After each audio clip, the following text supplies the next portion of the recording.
Hey, Coon. Shelly again. How's it going, babe? Just a quick little response. It's not too much of a response to the video. Just want to bring up a couple points to you. If you look at matter, at the alright, let's say you got microvision, Superman's microvision, like you can see, down to molecular, atomic, and subatomic levels. Just saying. So, you take your new superpowers and you look at somebody. You look down at the molecular level.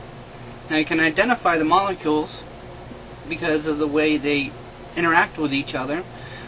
H2O, 2 hydrogen atoms and 1 oxygen combining creates water, so you can see that. You can magically tell the difference. Let's say they're different colors in your vision. Sort of like seeing in the ultraviolet spectrum. Now if you go down to the atomic level, what you're going to see at the molecular level is basically the atoms combining into multiple, connecting via gravity. Now you go down to the subatomic level, or the atomic level, and all you're going to see is the nucleus of an atom, and you're going to see the electrons spinning around it in different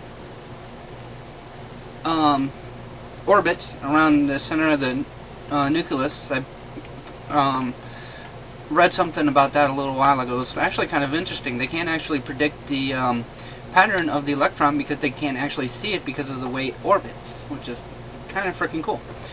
Now you go down to the subatomic level, and that's where you're going to see the quarks, anti-quarks, and what that brings up is, and everything is pretty much just energy. Now if you look at somebody from that point of view, and all you're seeing is energy,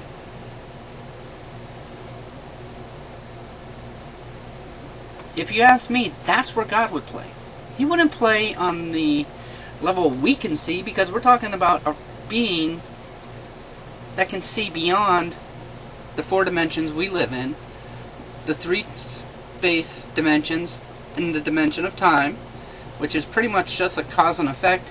I've heard people say they've taken measurements of time, top of a building, bottom of a building. If anybody that watches this video knows where I can look that up, I have always wanted to read about it, but yeah, I just don't see how they can measure time other than tick-tock of a watch. I could be wrong. Probably am. Wouldn't be the first time. So, now we're looking at the universe from the subatomic level. Alright. Now you also bring up abnormalities, and you're mentioning how the planets spin, and some spin this way or whatever, or spinning backwards. Okay. And you say, well, that obviously, proves that cosmological studies are wrong, and yada yada yada. I just want to ask you something. The universe is splitting apart at a faster rate, and the speed is increasing exponentially faster than we can actually account for. So, one theory they're coming up with is a theory known as dark energy. You might want to look it up. Very interesting stuff.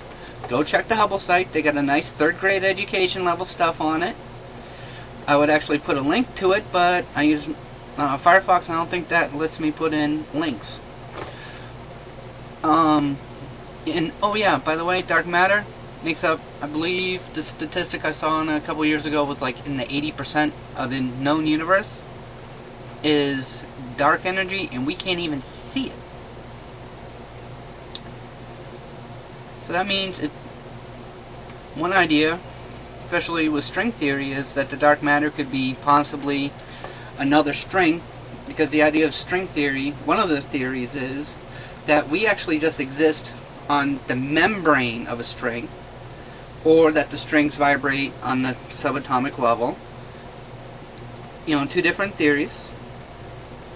I thought you might want to look that up.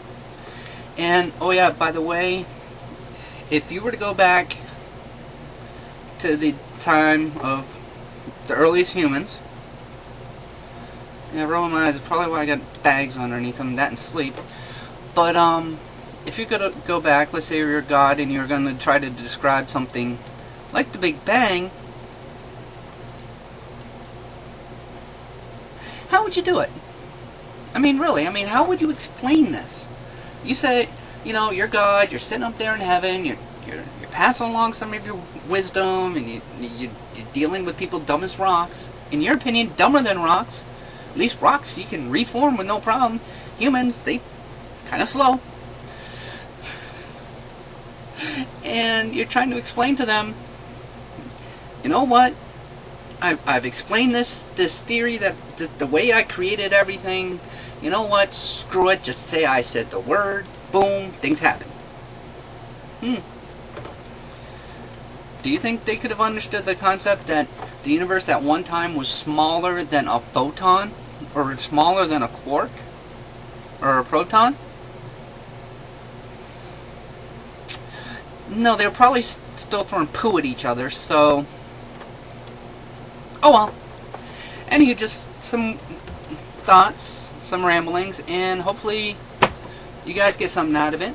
And hopefully it makes somebody look some stuff up. And actually, I think I'm going to go try to look up some of the stuff I just mentioned. So, peace out, stay safe, stay frosty.